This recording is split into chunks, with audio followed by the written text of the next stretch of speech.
The real battle is still to come. The virus is the hill, the economy is the mountain.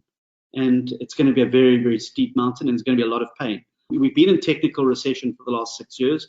GDP growth has been surpassed by population growth. By and large, that recession's been borne by the poor in South Africa. This depression that we're going to go into is going to wash very deeply into the middle class.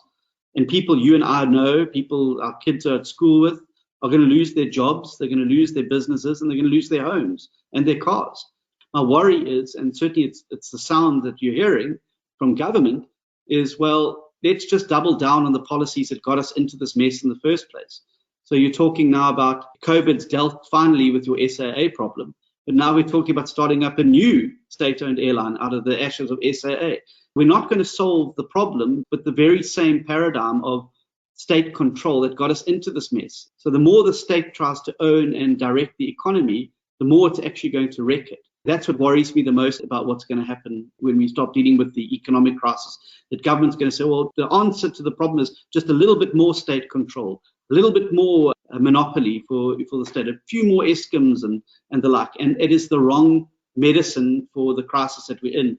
This is an opportunity for us to reset and to start adopting pro-growth policies that are able to get us off this low-growth, high-debt trajectory and high unemployment trajectory and onto one where we can actually get the economy growing again. And I think the president, if he grasps the moment, will be able to make this the turning point for South Africa. He's got a date with destiny, and he's going to have to think very carefully about, does he continue to pander to the RET faction, or is he going to do what needs to be done and bring those reforms to Parliament, table them, and let's get the country back on track and working again?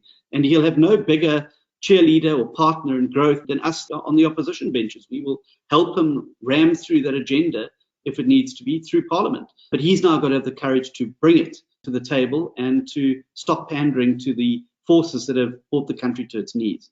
This is an excerpt from Biz News Radio. Get the full interview by downloading our free app. Search Biz News Podcasts on the Android or Apple App Store.